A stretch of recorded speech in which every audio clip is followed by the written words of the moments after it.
Hey everybody, welcome back to Research Bourbon. I'm DMC from Louisville, Kentucky.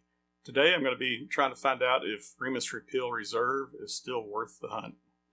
So I had recently done a review on Remus Repeal Release 6, which is a 2022 release.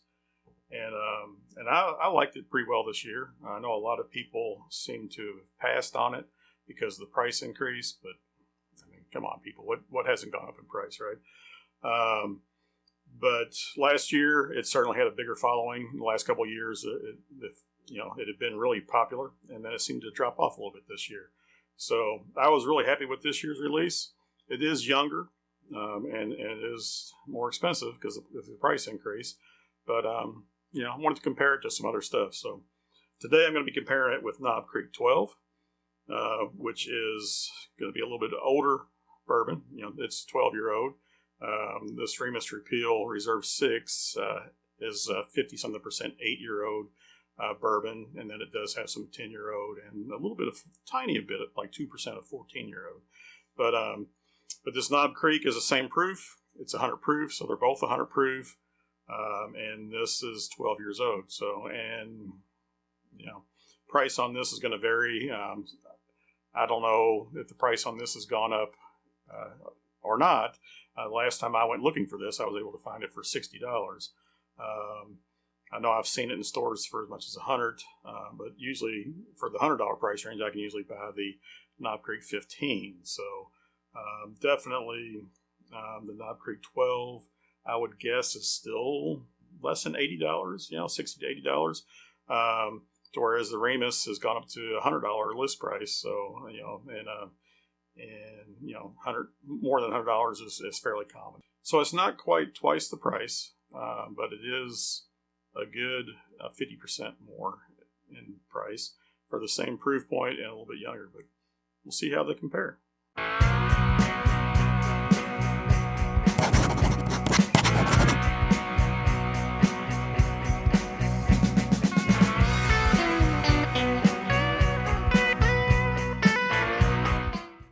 Let me get these poured, and then I'll give them a nose, give them a taste. So start here with the Jim Beam, or the Knob Creek, I should say, 12-year-old. And this is definitely a nice bottle. Knob Creek's always on my bar. It's one of my go-to pours. Really, really, really like their single barrels, 120 proof, but just the regular, 100 proof is good stuff. All right, so here we go. I'm going to start with the Knob Creek. Give it a nose. So this is, like I said, this is the 100 proof Knob Creek. Very, very, very nice classic nose. I pull cinnamon off the nose on this. Pull a nice oak off of it. So, very nice bourbon aroma.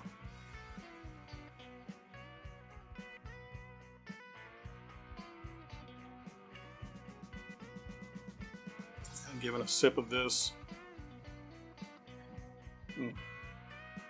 It's got some initial sweetness on there. A little bit of a brown sugar sweetness, but then it quickly goes to a cinnamon spice. It has a nice oak in there. Spice definitely lingers.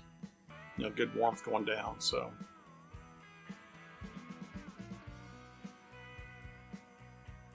nothing overpowering, but it is a nice, warm and sweet sip with some spice that lingers. So very nice sip. Give the Remus Repeal here a nose.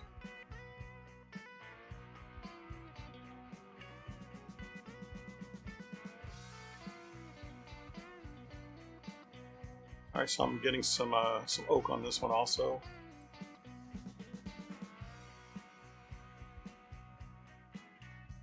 And knowing in the review I did, I think I had gotten some cherry, some fruit on the nose. It's definitely not as pronounced right this moment.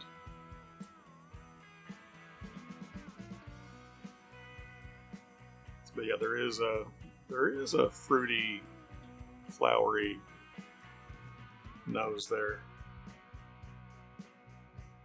If I go in deep, so give it a taste.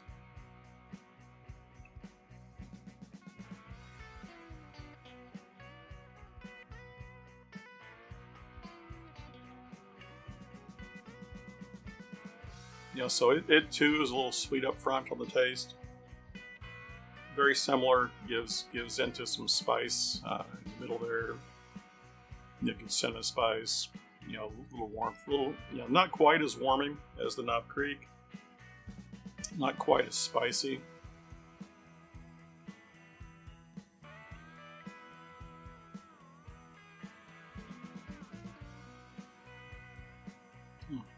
But now that spice does linger. So sweeter. It does have that fruit on the taste. It's not so much sugary, but just more of a little of a fruity taste. So quick little AB here.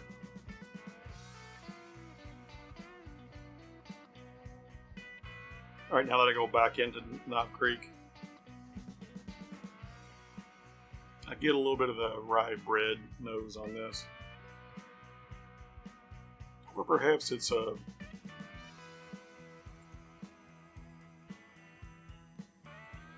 dusty rickhouse.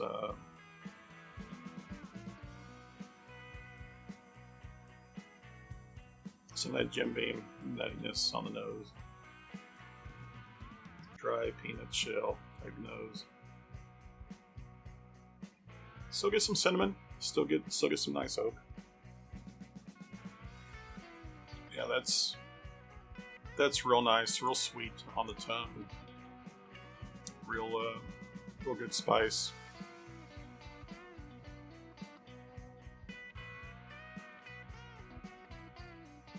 Tiny bit of dryingness now from the oak, but the sweetness is actually lingering now, along with that spice. So it's almost like the sweetness is hanging around a little longer. I wouldn't say it's turning into a fruity sweetness by any means. Still more of just a brown sugary, cinnamon sweetness. Delicious. And Remus. Yeah, I think I do like the nose on the Remus better. I love that fruity nose on there. It does have the oak on the nose. The taste I would have to give to Knob Creek though. This does have some spice. It does have some fruitiness, but it's and some oak. All more subdued though. The Knob Creek is just more of a familiar, more of a classic, delicious bourbon taste. So give the nose the Remus, give the taste to Knob Creek.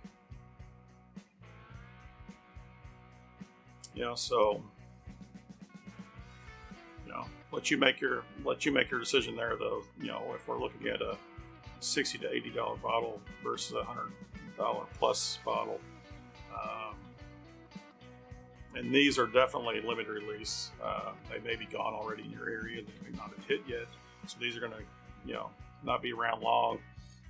The Knob Creek 12 has become a regular release. It might not always be on your shelf, but it's always going to be coming back. It used to be a limited release, but it is a regular release now. So you should be able to find this around. You might have to pay a little more though if it's hard to find in your area, so it might get closer in price to the Remus. But even so, it's more readily available and it's cheaper. And to me, it's a better sip. I like the nose a little better on the Remus, but I like sipping the Knob Creek 12. Well, there you go. Is the Remus worth the hunt? I wouldn't go out of my way. I wouldn't pay exorbitant prices. I wouldn't go crazy over it. If you can find it at retail, it's a good pickup. It's a good bottle, I think. But if you can't find it, I mean, the Knob Creek 12's definitely, definitely something you could pick up instead and be happy with. All right, I hope you liked what you saw here today. Hit that like button, leave some comments down below. If you're new here, think about hitting that subscribe button, become a subscriber to the channel. It really helps. Appreciate you watching. Remember, everybody, all bourbon is whiskey, but all whiskey is not bourbon. The best bourbon comes from Kentucky, but Indiana does make some good stuff. Cheers.